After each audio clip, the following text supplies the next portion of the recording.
Bonjour et bienvenue dans cette cinquième vidéo qui est la continuité de ma formation en TypeScript. Je suis ravi de vous avoir parmi nous.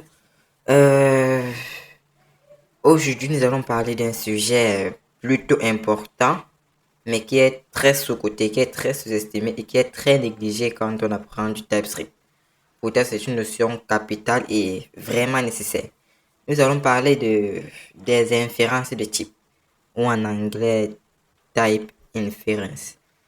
Ok, je suis sur le projet de la dernière fois. Vous pouvez voir lorsque nous avons laissé la dernière fois. Bon, ça, je vais effacer.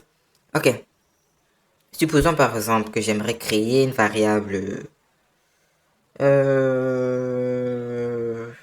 nom qui va stocker mon nom. Je peux dire let nom. Ok, ce que nous avons l'habitude de faire, c'est définir le type de la variable et ensuite venir l'initialiser. J'ai par exemple Scott. Ok, ça passe. Ça passe très très bien. C'est ce que nous avons l'habitude de faire jusqu'à présent. Et maintenant, imaginons que j'aimerais déclarer ma variable et l'initialiser sur une même ligne. Parce que là, en fait, ce que j'ai fait, c'est pas vraiment nécessaire et je peux réduire le nombre de lignes en le faisant sur une seule ligne. Ce que je vais faire, c'est venir là, mettre deux points et écrire Scott à l'intérieur. Ça également, ça marche, c'est tout à fait fonctionnel. Mais maintenant, avec l'inférence de type, nous ne sommes pas obligés de préciser le type d'une variable quand on l'initialise sur la même ligne. Pourquoi? Parce que grâce à l'inférence de type, TypeScript déduit implicitement ou explicitement, je sais pas. Bon, TypeScript déduit, je pense, implicitement le type de ma variable en fonction de la valeur de la variable. Ça veut dire que là, je suis pas obligé de mettre string.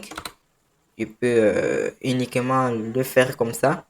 Et, et si par exemple j'essaye de dire non égal à 1, 2, 3, on peut avoir un soulignement au niveau de non et l'erreur me dit type number is not assigned to type string. Parce que vu que je l'ai initialisé et je lui ai passé une valeur de chaîne de caractères, du coup je ne peux pas associer, je ne peux pas assigner une valeur entière à une variable qui ne contient que des chaînes de caractères. C'est une erreur de type. Donc, l'idée de l'inférence de type avec TypeScript, c'est d'utiliser ou bien d'utiliser le type quand il est nécessaire et de laisser la place au transpilateur. C'est le transpilateur qui vérifie si il est nécessaire d'utiliser le type tel à tel endroit ou à tel endroit. C'est de ça que je voulais vous parler aujourd'hui. J'espère que vous avez aimé la vidéo et à bientôt pour un prochain tuto, une prochaine vidéo de la formation. Ciao!